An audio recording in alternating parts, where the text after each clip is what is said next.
밤 12시 침대에 누워 있는데 갑자기 머릿속이 전쟁터가 됩니다. 내일 발표에서 말을 더듬으면 어떡하지? 저 사람은 왜 내 메시지를 무시했을까? 앞으로 내 인생은 정말 괜찮을까? 별것도 아닌 생각들이 눈덩이처럼 커지면서 가슴을 조여옵니다.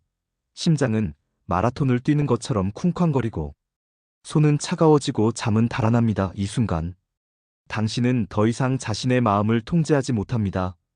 마음이 당신을 완전히 점령해버린 겁니다. 왜 이런 일이 일어나는 걸까요? 당신이 약해서일까요? 의지가 부족해서일까요? 전혀 그렇지 않습니다. 사실 이 현상에는 놀라운 과학적 비밀이 숨어 있습니다. 2023년 하버드 의대에서 발표한 충격적인 연구 결과를 보겠습니다. 밤에 잠들기 전 불안을 느끼는 사람들의 뇌를 fMRI로 촬영했더니 놀라운 사실이 드러났습니다. 낮 시간에 비해 편도체라는 뇌 부위의 활동이 무려 300% 증가했던 겁니다. 편도체는 뇌의 경보 시스템입니다. 위험을 감지하면 즉시 알람을 울리죠. 그런데 왜 밤에 더 활발해질까요? 답은 진화에 있습니다. 우리 조상들을 상상해 보세요. 10만 년 전 아프리카 사바나에서 살던 호모사피엔스들은 밤이 되면 생존 모드로 전환했습니다. 어둠 속에서 사자나 하이에나 같은 맹수들이 언제 나타날지 모르니까요. 그래서 뇌는 밤에 더욱 예민하게 주변을 경계하도록 진화했습니다. 문제는 현대 사회에서는 사자 대신 내일 회의가 우리를 위협한다는 점입니다. 뇌는 10만 년 전과 똑같은 방식으로 반응하지만 위협의 종류만 바뀐 거죠. 더욱 흥미로운 건 스탠퍼드 대학의 최신 연구입니다. 연구팀은 야간 불안을 겪는 사람들의 뇌파를 분석했는데 놀라운 패턴을 발견했습니다. 불안할 때 뇌에서는 감마파라는 특수한 뇌파가 폭증했습니다. 이 뇌파는 뇌가 과도하게 각성 상태에 있을 때 나타나는 신호입니다. 마치 컴퓨터가 동시에 너무 많은 프로그램을 실행해서 과부하가 걸린 것과 같은 상태죠. 그런데 여기서 정말 놀라운 사실이 하나 더 있습니다.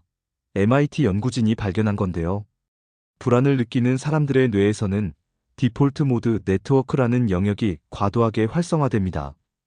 이 네트워크는 우리가 아무것도 하지 않을 때 자동으로 작동하는 뇌회로인데 미래에 대한 걱정이나 과거에 대한 후회를 반복해서 떠올리게 만드는 역할을 합니다. 즉, 우리 뇌가 자동으로 걱정 제조기가 되어버리는 거죠.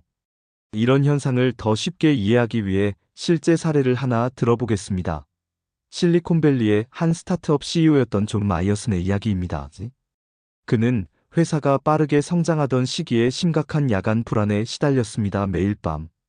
이 시쯤 되면 잠에서 깨어 회사가 망할 수도 있다는 생각에 사로잡혔죠. 직원들을 해고해야 하면 어떡하지? 투자자들이 실망하면 어떡하지? 이런 생각들이 끊임없이 머릿속을 맴돌았습니다. 존은 처음에 이런 증상을 개인적인 약함이라고 생각했습니다. 하지만 신경과학자인 친구의 조언으로 뇌 검사를 받아보니 놀라운 사실이 드러났습니다. 그의 뇌에서는 스트레스 호르몬인 코르티솔이 정상인의 3배나 분비되고 있었고 편도체의 활동도 극도로 활발했습니다. 의사는 말했습니다. 이건 당신의 잘못이 아니라 뇌의 자연스러운 반응이라고요. 실제로 2024년 옥스퍼드 대학에서 발표한 연구에 따르면 현대인의 60%가 야간 불안을 경험한다고 합니다. 특히 20대에서 40대 사이의 직장인들에게서 이런 현상이 급격히 증가하고 있죠.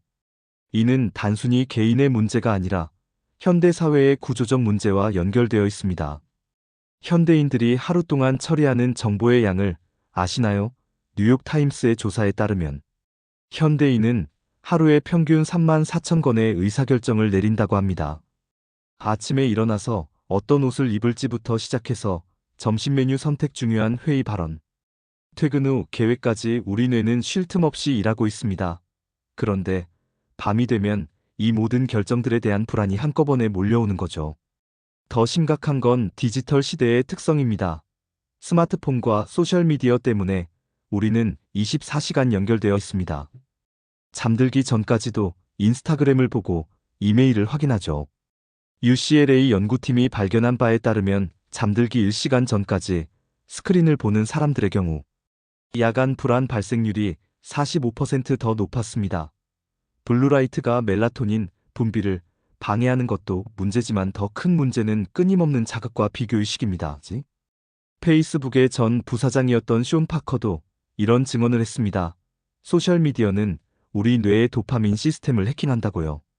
좋아요나 댓글을 받을 때마다 도파민이 분비되어 중독성을 만들지만 동시에 끊임없는 비교와 경쟁 의식도 부추깁니다. 다른 사람들의 완벽해 보이는 삶을 보면서 내 삶은 왜 이렇게 평범할까라는 생각이 들게 만드는 거죠. 이런 현상을 뒷받침하는 또 다른 연구가 있습니다. 케임브리지 대학에서 5년간 추적 조사한 결과 소셜미디어 사용 시간과 불안 수준 사이에 강한 정비례 관계가 있다는 걸 발견했습니다. 하루 3시간 이상 소셜미디어를 사용하는 사람들은 그렇지 않은 사람들에 비해 불안장애 발생률이 70%더 높았습니다. 하지만 여기서 희망적인 소식이 있습니다. 뇌과학의 가장 중요한 발견 중 하나가 바로 뇌의 가소성입니다. 뇌는 평생에 걸쳐 변화할 수 있다는 뜻이죠. 하버드 의대의 사라 라자르 교수가 진행한 명상 연구를 보면 단 8주간의 명상 훈련만으로도 편도체의 크기가 줄어들고 전전두엽의 활동이 증가하는 걸 확인할 수 있습니다. 즉, 불안한 뇌도 충분히 바꿀 수 있다는 얘기입니다. 더욱 놀라운 건 구글에서 실시한 실험입니다. 구글 직원들을 대상으로 마음챙김 기반 스트레스 감소 프로그램을 실시했더니 참가자들의 코르티솔 수치가 평균 23% 감소했고 업무 성과도 15% 향상되었습니다. 단순히 불안이 줄어든 것뿐만 아니라 창의성과 집중력도 함께 좋아진 거죠. 실제로 불안 관리에 성공한 사람들의 뇌를 연구해보면 흥미로운 공통점이 있습니다. 그들의 뇌에서는 전전두엽과 편도체 사이의 연결이 매우 강화되어 있었습니다. 전전두엽은 우리의 이성적 사고를 담당하는 부위인데 이 부위가 편도체의 과도한 활동을 조절하는 역할을 합니다. 마치 현명한 어른이 흥분한 아이를 달래는 것과 같은 원리죠. 그렇다면 구체적으로 어떻게 해야 할까요? 첫 번째로 중요한 건 불안의 정체를 정확히 아는 것입니다. 불안은 당신이 약해서 생기는 게 아니라 뇌가 당신을 보호하려고 하는 자연스러운 반응입니다. 실제로 적당한 불안은 우리의 수행 능력을 높여주기도 합니다. 예일대 연구에 따르면 중간 정도의 불안 상태에서 사람들의 문제 해결 능력이 최고조에 달한다고 합니다. 문제는 불안이 과도해질 때입니다. 적당한 불안은 마치 자동차의 적정 속도와 같습니다. 너무 느려도 목적지에 도달할 수 없고 너무 빨라도 사고가 날 수 있죠. 불안도 마찬가지입니다. 전혀 없으면 경계심이 부족해져서 위험에 노출될 수 있고 너무 많으면 일상생활이 어려워집니다. 이 균형을 맞추는 첫 번째 방법은 관찰입니다. 불안을 느낄 때 그것을 없애려고 하지 마세요. 대신 마치 과학자가 되어서 관찰해보세요. 와, 지금 내 편도체가 알람을 울리고 있구나. 심장이 빨리 뛰고 있네. 손바닥에 땀이 나는구나. 이렇게 객관적으로 관찰하는 것만으로도 불안의 강도가 줄어듭니다. UCLA의 매튜 리버만 교수가 진행한 연구를 보면 감정을 언어로 표현하는 순간 편도체의 활동이 현저히 감소하는 것을 확인할 수 있습니다. 이를 감정 라벨링이라고 부르는데 단순히 나는 지금 불안하다라고 말하는 것만으로도 뇌에서는 진정 효과가 나타납니다. 두 번째 방법은 호흡입니다. 불안할 때 우리의 호흡은 짧고 얕아집니다.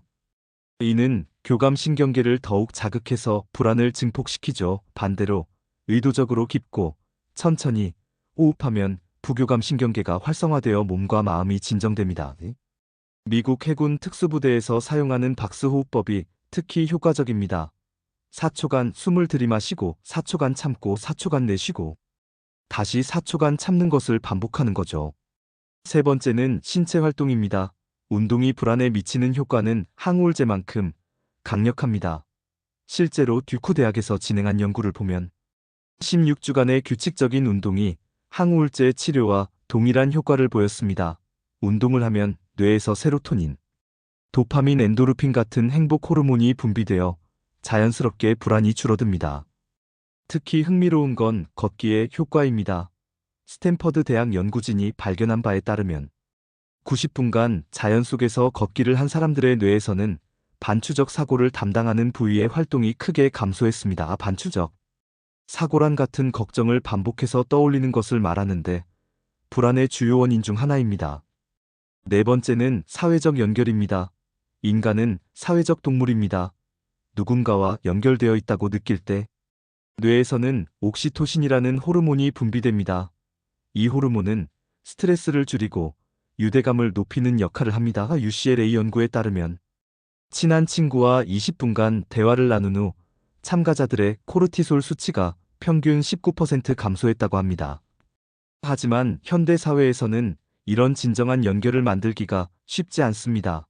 소셜미디어로 연결되어 있다고 생각하지만 실제로는 더욱 고립감을 느끼는 경우가 많죠. 하버드 의대에서 75년간 진행한 성인 발달 연구에 따르면 행복과 건강의 가장 중요한 요소는 좋은 관계라고 합니다. 돈이나 명성보다도 더 중요하다는 거죠. 다섯 번째는 통제감을 되찾는 것입니다. 불안의 핵심은 통제할 수 없다는 느낌입니다. 미래가 어떻게 될지 모르겠고 내가 할 수 있는 게 없다고 느낄 때 불안이 최고조에 달합니다. 하지만 아주 작은 것이라도 내가 통제할 수 있는 영역을 만들면 불안이 줄어듭니다. 예를 들어 시험 결과를 기다리며 불안해하고 있다면 그 시간 동안 책을 한 페이지 읽거나 방을 정리하거나 운동을 하는 등 작은 목표를 세워보세요. 이런 작은 성취가 뇌에 나는 여전히 내 인생을 컨트롤할 수 있다는 신호를 보냅니다.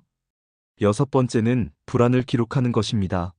시카고 대학의 시안 베일록 교수가 진행한 연구를 보면 시험 전 10분 동안 자신의 걱정을 글로 쓴 학생들이 그렇지 않은 학생들보다 더 좋은 성적을 거두었습니다. 불안을 글로 쓰는 것만으로도 뇌에서는 그 감정을 외부로 배출했다고 인식하게 됩니다. 실제로 텍사스 대학의 제임스 페네베이커 교수가 개발한 표현적 글쓰기 요법은 전 세계적으로 인정받고 있습니다. 20분 동안 자신의 감정을 솔직하게 글로 쓰는 것만으로도 면역력이 향상되고 스트레스가 감소하며 정신건강이 개선된다는 연구 결과가 수없이 나와 있습니다. 일곱 번째는 마음챙김과 명상입니다. 하지만 명상이라고 해서 꼭 가부좌를 틀고 앉을 필요는 없습니다. 일상생활에서도 마음챙김을 실천할 수 있어요. 양치질을 할 때 치약의 맛에 집중하고 걸을 때 발바닥의 감각을 느끼고 밥을 먹을 때 음식의 맛과 질감에 주의를 기울이는 것도 마음챙김입니다. 존스 홉킨스 대학에서 4만 7천 명을 대상으로 한 메타 분석 연구를 보면 마음챙김 명상이 불안과 우울증상을 항우울제만큼 효과적으로 감소시킨다는 것을 확인할 수 있습니다. 특히 놀라운 건 8주 정도의 짧은 훈련만으로도 뇌의 구조적 변화가 일어난다는 점입니다. 여덟 번째는 수면 위생입니다. 수면과 불안은 서로 영향을 미칩니다. 불안하면 잠이 오지 않고 잠을 제대로 못 자면 더 불안해지는 악순환이 반복됩니다. UC 버클리의 매튜 워커 교수 연구에 따르면 하룻밤만 제대로 못 자도 다음날 불안 수준이 30% 증가한다고 합니다. 반대로 충분한 수면을 취하면 편도체의 활동이 안정되고 전전두엽의 조절 능력이 향상됩니다. 좋은 수면을 위해서는 잠들기 2시간 전에는 스크린을 보지 않고 침실 온도를 18도 정도로 유지하며 규칙적인 수면 시간을 지키는 것이 중요합니다. 아홉 번째는 식단 관리입니다. 우리가 먹는 음식이 뇌와 기분에 직접적인 영향을 미칩니다. 하버드 공중보건대학원의 연구에 따르면 지중해식 식단을 따르는 사람들의 우울증과 불안장애 발생률이 현저히 낮았습니다. 오메가3 지방산이 풍부한 생선 항산화 물질이 많은 과일과 채소, 마그네슘이 풍부한 견과류 등이 뇌 건강에 도움이 됩니다. 특히 장내 미생물과 뇌 건강의 관계에 대한 연구가 최근 주목받고 있습니다. 장을 제2의 뇌라고 부르는 이유가 있어요. 장내 미생물이 세로토닌의 90%를 생산하기 때문입니다. 프로바이오틱스가 풍부한 발효식품을 섭취하면 장내 환경이 개선되어 불안과 우울 증상이 줄어든다는 연구 결과들이 계속 발표되고 있습니다. 마지막으로 전문적 도움을 받는 것을 두려워하지 마세요. 불안이 일상생활에 심각한 지장을 준다면 혼자 해결하려고 하지 말고 전문가의 도움을 받는 것이 중요합니다. 인지행동 치료 같은 심리 치료는 불안장애 치료에 매우 효과적인 것으로 입증되어 있습니다. 불안은 당신의 약함이 아닙니다. 오히려 당신이 중요한 것들을 가지고 있고 그것들을 지키려고 하는 마음의 표현입니다. 불안을 완전히 없앨 필요는 없어요. 대신 불안과 함께 살아가는 방법을 배우세요. 불안을 적으로 보지 말고 때로는 도움이 되는 조언자로 받아들이세요. 2019년 실리콘밸리에서 일어난 실화입니다. 28세의 소프트웨어 엔지니어 제시카는 구글에서 일하던 촉망받는 개발자였습니다. 하지만 어느 날부터 이상한 일이 일어나기 시작했죠. 회사 슬랙에서 상사가 잠깐 이야기하자라는 메시지를 보낸 순간 심장이 미친 듯이 뛰기 시작했습니다. 단순한 미팅 요청이었는데도 머릿속에서는 해고당하는 상상이 펼쳐졌어요. 나는 실력이 부족한 건 아닐까? 다른 동료들이 나에 대해 뭐라고 이야기했을까? 이런 생각들이 마치 바이러스처럼 퍼져나갔습니다. 제시카의 이야기는 현대인이라면 누구나 공감할 만한 상황입니다. 우리는 왜 이렇게 사소한 자극에도 과도하게 반응할까요? 답은 우리 뇌 속에 숨어있는 불안의 트리거들에 있습니다. 이 트리거들은 마치 지뢰처럼 우리 일상 곳곳에 숨어 있다가 예상치 못한 순간에 터져 우리를 불안의 늪으로 빠뜨립니다. 첫 번째 트리거는 예측 불가능성입니다. 인간의 뇌는 패턴을 찾고 미래를 예측하려고 끊임없이 노력합니다. 이는 생존을 위한 기본적인 능력이죠. 하지만 예측할 수 없는 상황에 놓이면 뇌는 극도의 스트레스를 받습니다. 이를 증명하는 흥미로운 실험이 있습니다. 런던 대학교의 아르만 사드쿠 교수팀이 진행한 실험에서 참가자들에게 전기 자극을 주면서 뇌 활동을 관찰했습니다. 한 그룹에게는 언제 자극이 올지 미리 알려주고 다른 그룹에게는 무작위로 자극을 주었죠. 놀랍게도 예측할 수 없는 자극을 받은 그룹의 스트레스 수준이 훨씬 높았습니다. 심지어 자극의 강도가 약했음에도 불구하고 말이에요. 이는 우리 일상에서도 그대로 적용됩니다. 정해진 시간에 오는 피드백보다 언제 올지 모르는 피드백이 더 큰 스트레스를 만듭니다. 상사의 갑작스러운 호출, 예상치 못한 메시지, 갑자기 바뀐 계획, 이런 것들이 우리를 불안하게 만드는 이유입니다. 두 번째 트리거는 통제 불가능성입니다. 우리가 아무리 노력해도 결과를 바꿀 수 없다고 느낄 때 뇌는 학습된 무기력 상태에 빠집니다. 이를 처음 발견한 건 심리학자 마틴 셀리그만이었습니다. 그는 개를 대상으로 한 실험에서 통제할 수 없는 충격을 반복적으로 받은 개들이 나중에 피할 수 있는 상황에서도 포기해버리는 현상을 관찰했습니다. 현대 직장에서도 이런 현상이 나타납니다.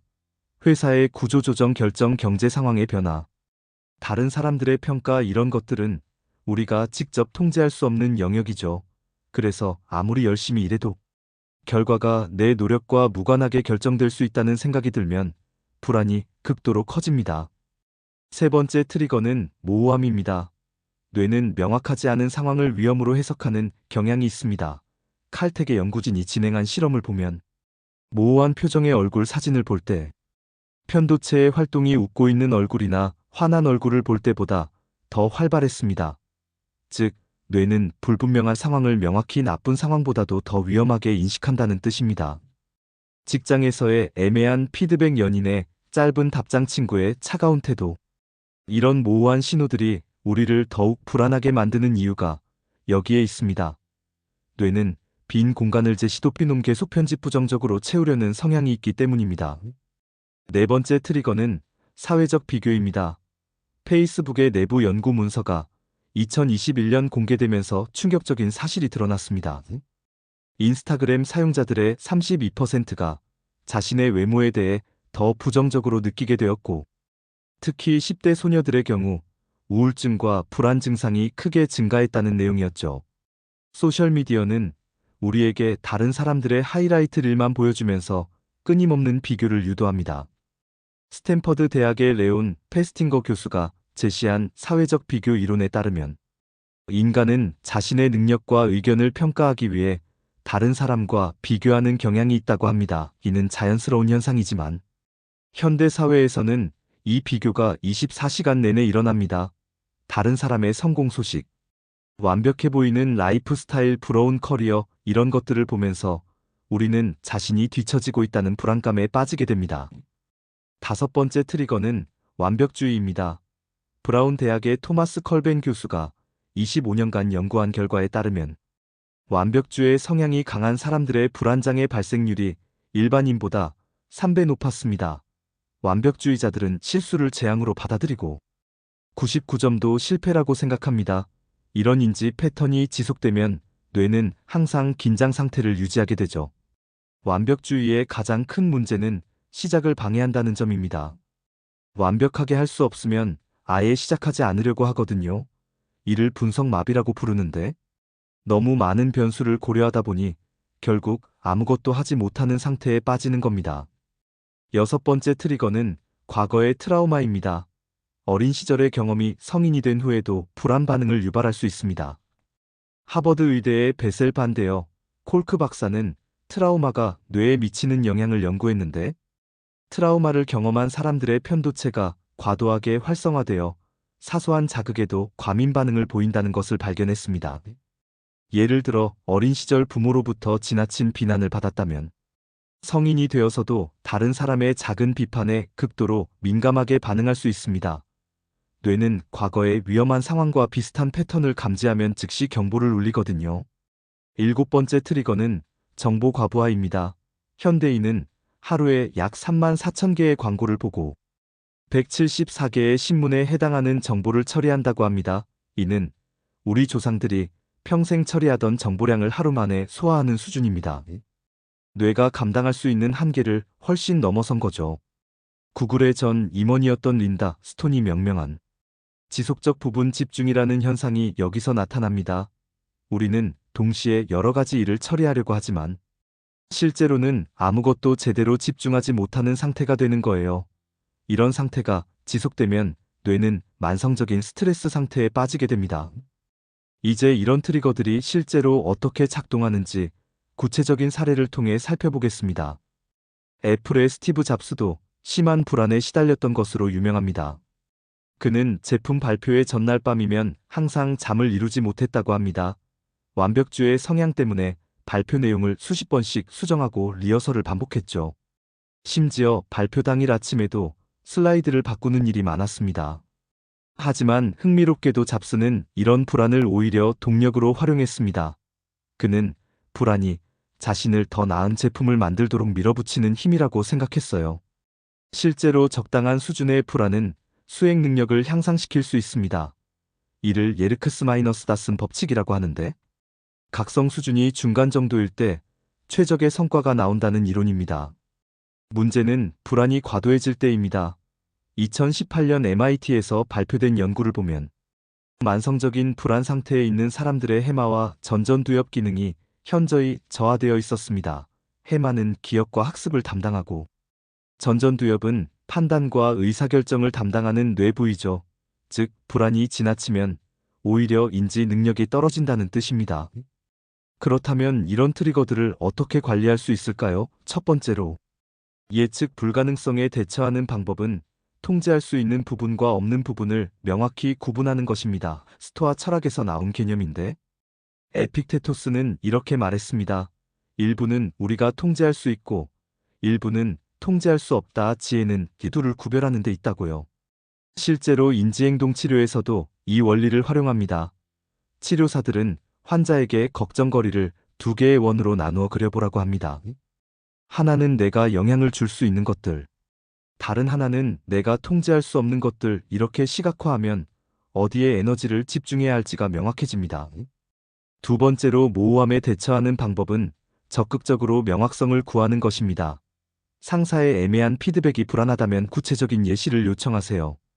연인의 차가운 태도가 걱정된다면 직접 물어보세요. 뇌는 모르는 것을 부정적으로 채우는 경향이 있으니 적극적으로 정보를 수집하는 게 중요합니다. MIT의 댄 에리얼리 교수가 진행한 실험에서도 이를 확인할 수 있습니다. 참가자들에게 언제 끝날지 모르는 고통스러운 자극을 주는 그룹과 정확한 종료 시점을 알려주는 그룹을 비교했더니 후자의 스트레스 수준이 현저히 낮았습니다. 불확실성 자체가 고통보다 더 큰 스트레스를 만든다는 뜻이죠.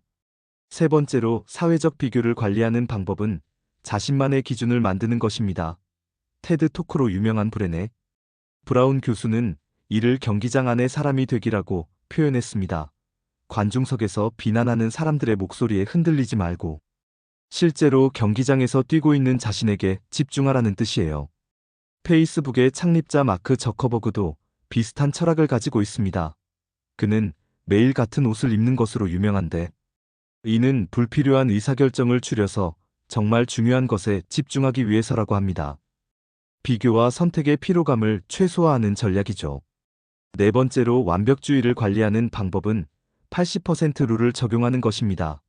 구글의 레리 페이지가 즐겨 사용하는 개념인데, 80% 완성도로 일단 시작하고 피드백을 받아가며 개선해 나가는 방식입니다. 완벽을 기다리다 보면 기회를 놓치지만 80%로 시작하면 빠르게 학습하고 발전할 수 있습니다. 아마존의 제프 베이조스도 70% 룰을 제시했습니다. 70%의 정보만 있어도 의사결정을 내려야 한다는 원칙이에요.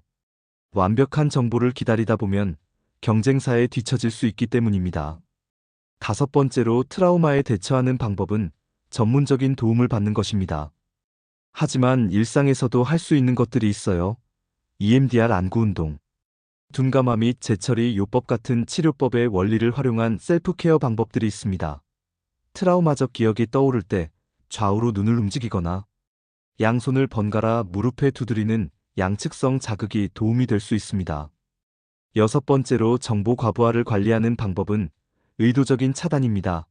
스탠퍼드 대학의 니르 AR 교수가 제안한 디스트랙션, 디톡스 개념을 활용해 보세요. 하루 중 일정 시간을 정해서 모든 디지털 기기를 끄고 한 가지 일에만 집중하는 시간을 만드는 거예요. 실제로 많은 성공한 기업가들이 이런 방법을 사용합니다. 빌 게이츠는 1년에 2번 싱크 위크를 가지며 혼자만의 시간을 보냅니다. 잭 도시는 매일 아침 명상과 운동으로 하루를 시작해서 하루 종일 쏟아지는 정보들을 처리할 준비를 합니다. 불안 트리거를 관리하는 가장 중요한 원칙은 자기 인식입니다. 내가 어떤 상황에서 불안해지는지 패턴을 파악하는 것이 첫 번째 단계예요. 불안 일기를 써보세요. 언제 어떤 상황에서 불안했는지, 그때 어떤 생각이 들었는지, 몸에서는 어떤 반응이 일어났는지 기록해보는 거죠. 구글에서 개발한 마음챙김 기반 정서 지능 프로그램에서도 이런 자기 관찰을 강조합니다. 감정이 일어나는 순간을 알아차리고 그 감정에 휩쓸리지 않고 관찰하는 능력을 기르는 거예요. 이를 메타인지라고 하는데 생각에 대해 생각하는 능력입니다. 또 다른 중요한 전략은 점진적 노출입니다. 불안을 유발하는 상황을 아예 피하면 단기적으로는 편안하지만 장기적으로는 불안이 더 커집니다. 대신 안전한 환경에서 조금씩 노출하면서 불안에 대한 내성을 기를 수 있어요. 예를 들어 발표 불안이 있다면 거울 앞에서 혼자 연습하는 것부터 시작해서 가족 앞에서 친구들 앞에서 점점 더 큰 무대로 확장해 나가는 거죠. 이렇게 하면 뇌는 이 상황이 실제로는 위험하지 않구나라고 학습하게 됩니다. 마지막으로 불안을 완전히 없애려고 하지 마세요. 적당한 불안은 오히려 도움이 됩니다. 시험 전 적당한 긴장감이 더 좋은 성적을 만들고 면접 전 떨리는 마음이 더 성실한 준비를 하게 만들죠. 불안을 적으로 보지 말고 때때로 도움이 되는 조언자로 받아들여 보세요. 중요한 건 불안을 통제하는 것입니다. 불안이 당신을 통제하게 두지 마세요. 당신이 불안을 관찰하고 관리하고 때로는 활용하는 주체가 되어야 합니다. 이것이 바로 정서 조절 능력이고 현대를 살아가는 우리 모두에게 꼭 필요한 생존 기술입니다. 2008년 베이징 올림픽 수영 경기에서 일어난 기적 같은 이야기입니다.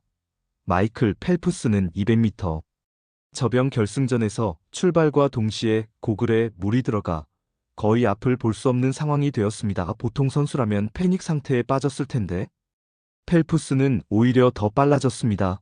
그는 나중에 이렇게 말했어요. 그 순간 엄청난 아드레날린이 분비되면서 평소보다 더 강력한 힘이 느껴졌다고 말이죠.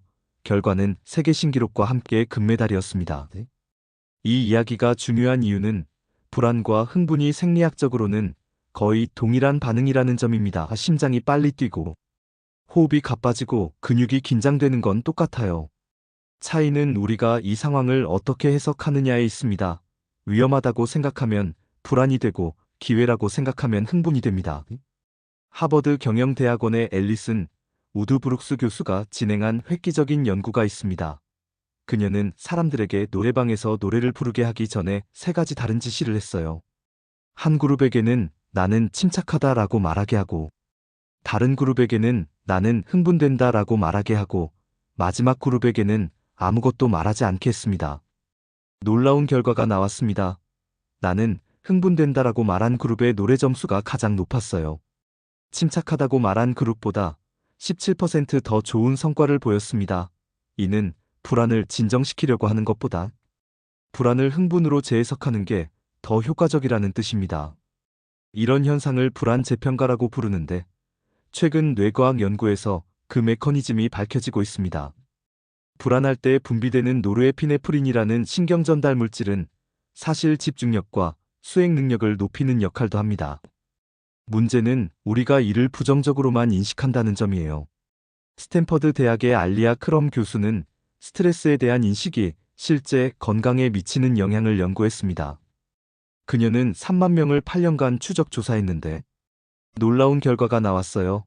높은 스트레스를 받더라도 그것이 건강에 해롭다고 믿지 않는 사람들은 사망률이 증가하지 않았습니다. 오히려 스트레스가 도움이 된다고 믿는 사람들의 사망률이 가장 낮았어요. 이는 마인드셋의 힘을 보여주는 강력한 증거입니다. 같은 생리적 반응이라도 우리가 어떻게 해석하느냐에 따라 독이 될 수도 있고 약이 될 수도 있는 거죠. 그렇다면 구체적으로 불안을 어떻게 연료로 바꿀 수 있을까요? 첫 번째 방법은 언어의 힘을 활용하는 것입니다. 나는 불안하다 대신 나는 에너지가 충만하다. 나는 준비되어 있다. 나는 각성되어 있다. 라고 말해보세요. UCLA의 연구에 따르면 감정을 다르게 명명하는 것만으로도 뇌의 반응이 바뀐다고 합니다. 실제로 많은 톱 아티스트들이 이런 방법을 사용합니다. 비욘세는 무대에 오르기 전 항상 이렇게 말한다고 해요. 나는 긴장하는 게 아니라 준비되고 있는 거야 라고 말이죠. 레이디 가가도 비슷한 철학을 가지고 있어요. 무대 공포를 무대 에너지로 바꾸는 거죠. 두 번째 방법은 신체 반응을 재해석하는 것입니다.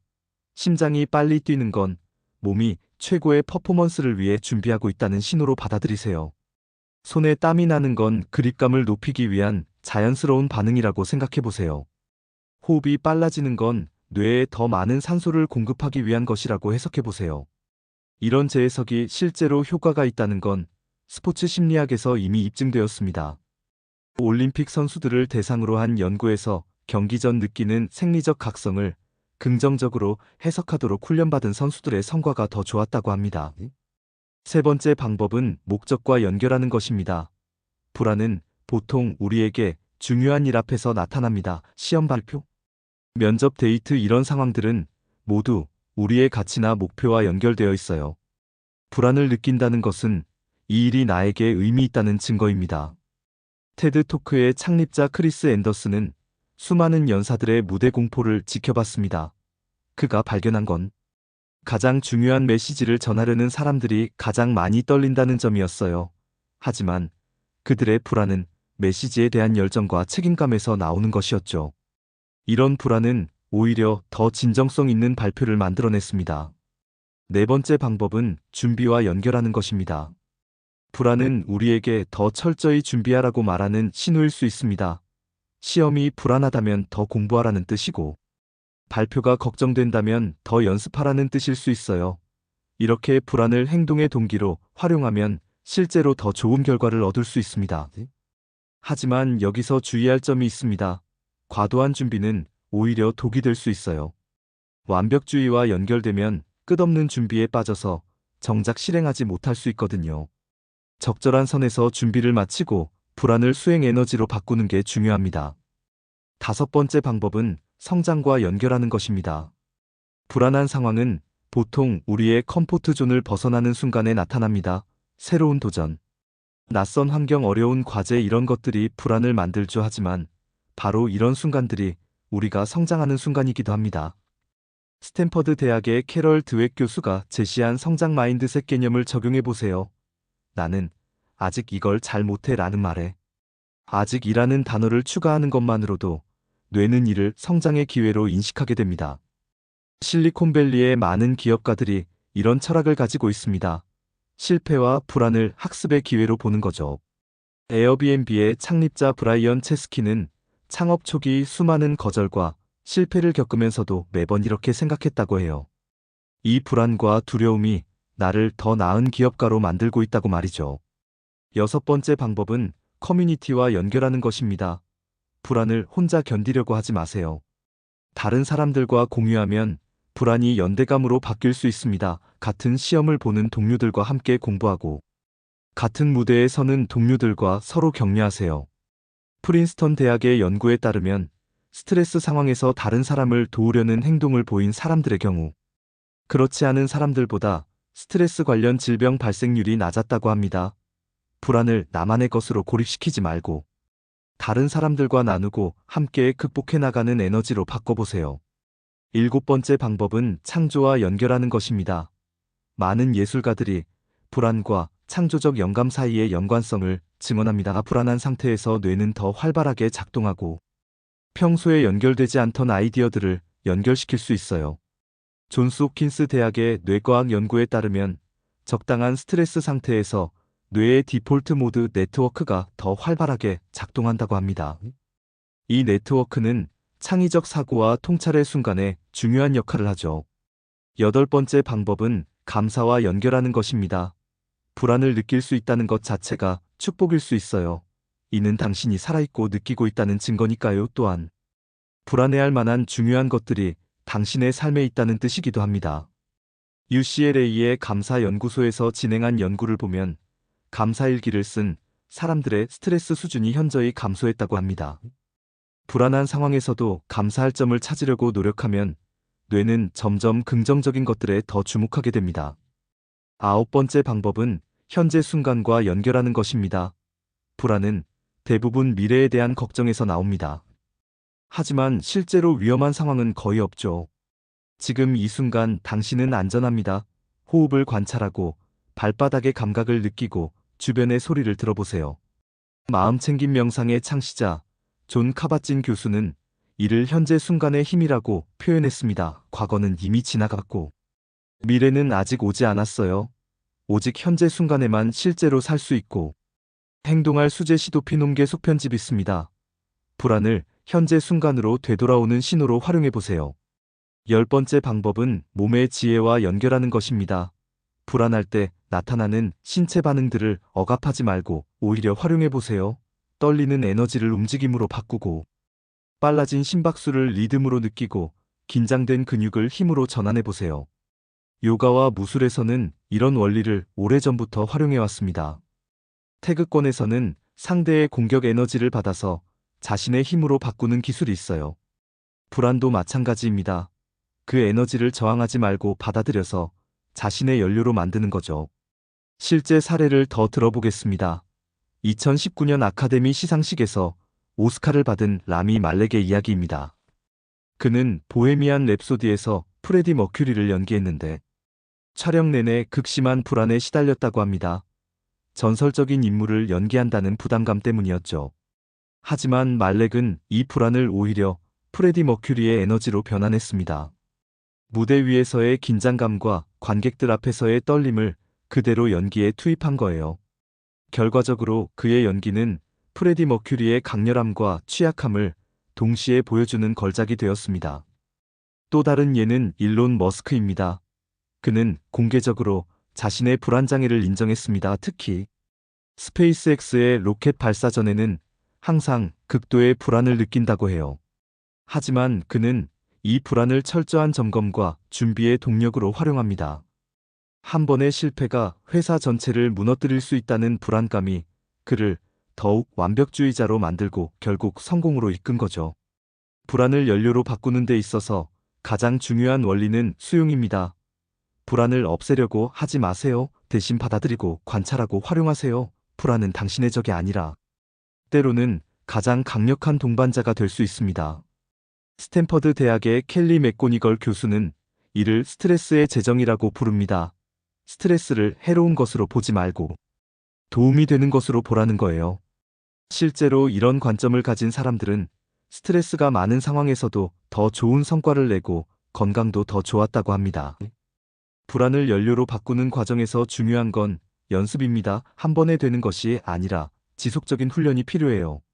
작은 불안 상황부터 시작해서 점점 더 큰 도전으로 확장해 나가세요.